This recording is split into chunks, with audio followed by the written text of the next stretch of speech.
This year in many countries throughout the world, the flu has been deadly.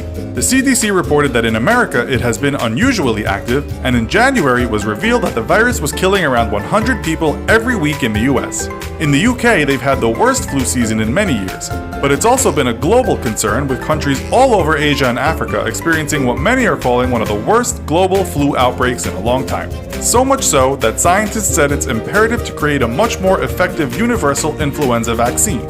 We might regard ourselves as fortunate though, based on what you're about to hear. In this episode of Could the Black Death Happen Again? Don't forget to subscribe and click the bell button so that you can be part of our notification squad. First of all, what is or what was the Black Death, also known as the Plague? Well, it was one of the worst pandemics in history, killing somewhere between 75 to 200 million people in Europe and Eurasia in just a few years from 1346 to 1353. After it was done, something like 30 to 60% of Europe's population had been wiped out, with many others dying in other parts of the world as well. In fact, it killed so many people, it took centuries for the world's population to stabilize. It also made comebacks in Europe later on, such as the Great Plague of London from 1665 to 1666, but the 14th century Black Death was the worst pandemic the world has ever seen in terms of loss of life.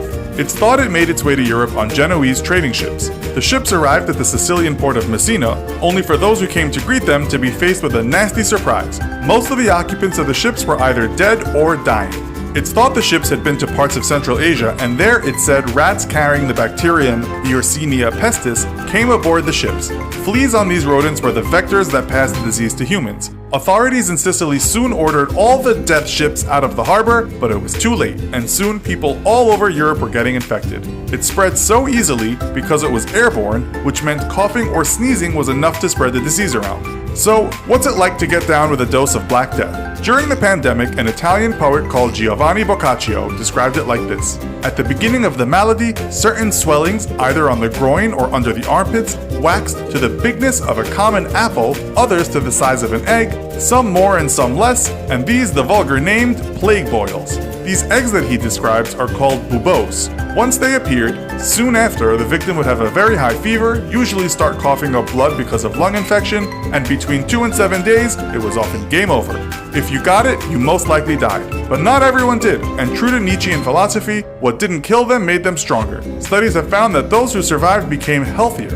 It's believed the plague had a mortality rate of 30 to 75%. It was a time of chaos as whole communities lived in fear. Doctors didn't want to treat the infected for fear of being infected themselves, while mobs were busy ascribing the blame to any minority such as lepers, Jews, foreigners, or even people with acne.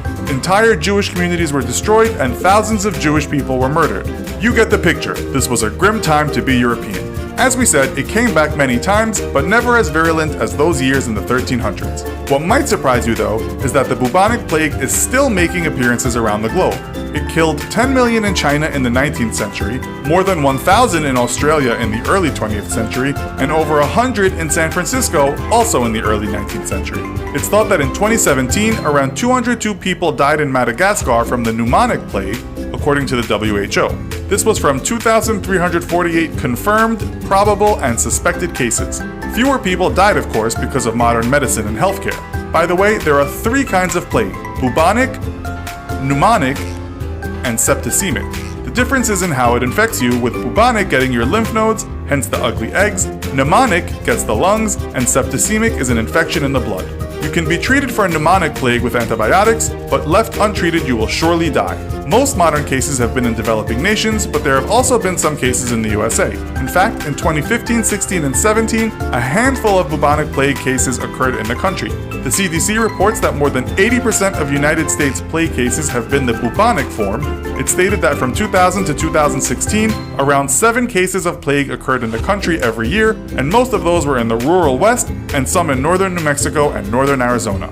The worst year this century for the US was 2015, when 15 people were infected and 4 of them died. Also, according to the CDC, the Europeans are now in good shape, with the department stating that all continents report instances of plague except Europe, Australia, and Antarctica. The advice given by health professionals if you want to stay plague-free is don't get bitten by fleas and don't mess with rats or other animals that could carry fleas. easier said than done. In 2014, a man from Oregon was infected with plague after his infected cat bit him. News media reports that he had lumps under his arms the size of lemons, his hands and feet turned black due to gangrene, and he was in a coma on life support for a month. He told The Guardian, "I had collapsed lungs, my heart stopped, and my hands and feet turned black. Technically, I shouldn't be here." He was so violently sick because he had all 3 kinds of plague. His cat didn't fare well, and it ended up being buried in the garden before the man got really sick. The man lives a full life again, minus most of his fingers and toes. So now we come to the essential question: could there be another massive plague outbreak? The answer is that it is very unlikely because we can treat it before it spreads. Most of us these days don't live in rat-infested squalor, as many Londoners did back in those bleak times. When the Smithsonian asked the scientist this question, he, like most others, said an outbreak was unlikely. What was possible, though, was a plague-based bioterror weapon that spreads the disease. Yes, our wonderful species has in the past created plague bioweapons, with some of the guilty countries being Japan, the former Soviet Union, and the United States of America. We'll leave it there. Don't be too freaked out, it's highly unlikely you'll be the victim of plague. But do you have any thoughts on whether the Black Death could happen again? Let us know in the comments. Also, be sure to check out our other video.